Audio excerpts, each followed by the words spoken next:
Magandang araw! Maglalambat nga ulit kami ngayon ni Mister at eto nga yung mga isda na nahuli namin. Kaya naman for today's vlog ay samahan nyo nga ulit kami sa mga ilang kaganapan sa buhay namin dito sa probinsya. As usual nga mga mari, umalis nga ulit kami sa bahay mag-aalas 4 na ng hapon at plano nga namin na magtaan ng lambat doon sa dagat. Pagkalabas nga namin mga mari ay eto nga at naabutan pa nga namin dito si tatay kasama nga si Tio at maglalambat nga din sila sa Quesadillos. Grabe nga yung panahon ngayon mga mari, halos napakalakas nga ng ulan at simula nga pag-alis namin ng bahay ay talaga namang aayaw magpaawat at hindi nga tumitila. Mabuti na nga lang mga mari at may raincoat kami dito sa bangka at eto nga mister ko ay ang sinuot na lang ngayon cellophane na binutasan niya sa liig at saka sa kamay. Grabe nga kalakas ng ulan mga mari at nagdala na nga rin pala ako diyan ng payong ng para nga itong cellphone na ginagamit ko sa pang video ay hindi mabasa. Nakalabas na nga pala kami sa sabangan at grabe nga napakalalaki na nga ng dasi at talaga namang pagka ganito nga yung panahon ay nakakatakot dahil pwede nga tayong lumubog. Maikwento ko na nga din pala sa inyo mga mari na noong nakaraan ngang mga buwan ay talaga namang yung aking mister ay natroma na din dahil lumubog nga sila dito at talaga namang yung dilos at saka yung lambat namin ay nangaanod na sa dagat at hindi na nga halos nakuha. Buti na nga lang mga mari at nung time na iyon ay walang nangyaring masama sa kanila. Tatlo pa naman sila nung magkakasama noon. Marami-rami nga din pala yung nawala na lambat noon pero ayos nga lang mga mari at mahalaga nga ay safe sila na nakauwi. Buti na nga lang noon mga mari at itong dilos ay idinagsa doon sa kabilang dagat. Pero yung mga lambat nga mga mari na napaanod sa dagat nung mga time na iyon ay hindi na napabalik. Napabalik man ay talaga namang hindi na rin mapapakinabangan dahil grabe na rin yung layak at saka mga siit kaya hindi na rin magagamit dahil sira-sira na. Pero ayos nga lang yun mga mari, ang mahalaga nga ay hindi sila napahamak at kung napaano pa man. Dahil yung ganitong mga material na bagay naman mga mari ay mabilis lang mapabalik pero yung buhay ng tao ay hindi na. Nandito na nga rin pala kami mga mari sa bukana ng Agus. Ito nga mga mari yung daan palabas ng dagat. Nandito nga din pala si Tio kapatid ni tatay at nagdadala nga sila at ito nga yung mga nahuli nila na isda. Kakasimula pa nga lang din daw nila diyan sa pagdadala at halos kakaunti pa nga rin yung nahuhuli na isda. Masilig na nga ngayon mga mari kaya naman bubunutin na nga namin itong pagkakatali ng dilos at lilipat na nga kami ng pwesto na pwede naming pagtaanan ng lambat. Lilipat nga lang pala kami ng pwesto mga mari doon lang din sa kabila. Malapit lang din naman dito at dito ta naman sa aming pwestuhan ay talaga namang masilig at lagaslas na ay kapag ka dito kami nagbuntog ay iya talaga namang malalaya kami ng husto. Nandito na nga kami sa pwesto na pagtataanan namin ng lambat mga mari at ang unang step na ginawa namin ay pinaglalagyan namin ng bato yung mga sako. Nilalagyan nga pala namin ng bato mga mari yung sako para pampabigat dito sa lambat na ating itataan. Ganito nga pala yung technique ng aking mister mga mari kapag nagbubuntog siya ng lambat at siya laang mag-isa. Minsan nga mga mari ay hindi na niya ginagamitan ng kamay yung pagbubuntog ng kanyang lambat at yung laang sagwan ay iya sapat na. Kaso nga laang this time mga mari ay talagang medyo masagal gawa ng iya mahangin tapos ay madasi ay talaga namang medyo mahirap magbuntog. Natapos na nga pala kami sa pagbubuntog nitong lambat na aming itataan kaya naman ang sunod naming gagawin ay aming i-check kung talagang nakatayo na yung lambat ng maayos para makahuli ng isda. Sa ganito nga pamamaraan mga mari ay masisiguro natin na maayos na nakabuntog yung ating lambat at maiiwasan yung pagkakagulo-gulo. Gawa ng kapag kagulo-gulo yung mga lambat mga mari ay possible talaga na hindi makahuli ng mga isda. Yung ganito nga mga mari ay to make sure na yung lambat ay naitaan mo ng maayos at nakatayo, nakatindig ng maayos dito sa tubig.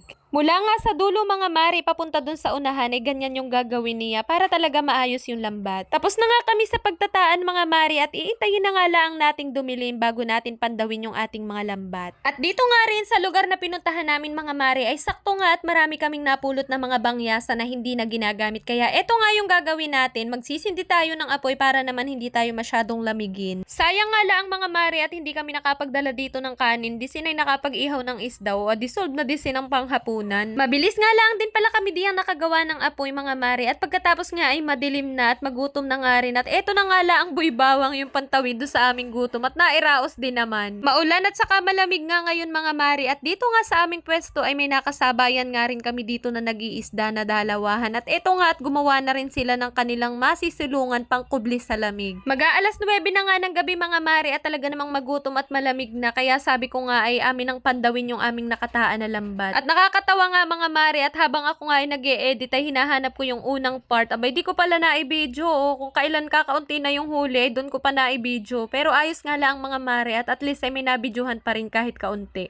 Karamihan nga mga mare na isda na aming nahuli ay yung tinatawag naming salagpat. Sabi ko nga diyan mga mare ay habang nagkakalag si Mister ay masarap ay sinigang na isda at talaga namang pagkadating sa bahay ay nakiiging humigop ng mainit na sabaw. Tigisa nga pala kami ng flashlight na gamit diyan mga mare at madilim na nga at saka grabe din talaga yung tubig, medyo may dasi kaya nakakatakot at eto nga't dahan-dahan nga lang at naninimbang ako diyan ng maayos at baka nga kami lumubog. Sabi ko nga diyan mga mare ay sa susunod na pagsama ko ay talaga namang magdadala na ako ng kanin at saka ng ulam at makapag-ihaw nga tuloy ng isda, parang tuloy picnic mga mare honey. Siguro nga mga mare sa susunod na pagsama natin sa paglalambat ay baka naman hindi na masyadong maulan gawa ng Abril na o ay yun ay summer na din naman. Kaya nga la ang mga mare ay kung kailan lantapin ay baka naman itong si Mister ay biglang tawagin nandun sa kanyang trabaho adi ako'y kanatatay na lang siguro masama. Maikwento ko na nga rin pala sa inyo mga mare na ito pong pag-isda yung ibang source of income namin habang si Mister po ay nakabakasyon. At for sure po ako na isa po sa inyo ay magtatanong kung bakit si Mister po ay hindi ko na nakakasama sa mga upcoming vlogs and videos ko. Yun po ay dahil sa si Mister po ay isang OFW at ito pong pag-isda talaga yung other source of income namin habang siya po ay nakabakasyon. Malaking bagay din naman po talaga yun na itutulong ng pag-isda dahil bukod nga po sa dapat kaming mag-ipon ay talaga namang dito rin po ay natutugunan namin yung iba naming pangangailangan sa bahay. At sabi ko nga po sa mga unang video ko pa lang po na proud po ako na ako rin ay talagang lumaki at anak ng isang mangingisda dahil napatapos din ako nung aking magulang sa ganitong pamamaraan. Natapos na nga kami sa pamamandaw nitong aming lambat at meron pa nga dito na mga isda na nahuli at yung iba nga dito ay maliliit pa kaya hinayaan nga muna naming makalaki. Yung iba naman na isda na nahuli namin ay nakimo naman ay magkapatid at pareho pang ang buntis kaya naman amin dig pinakawalan para naman makapangitlog pa. Tapos na nga kami magtaan at magbuntog ng lambat mga mare kaya naman alas 10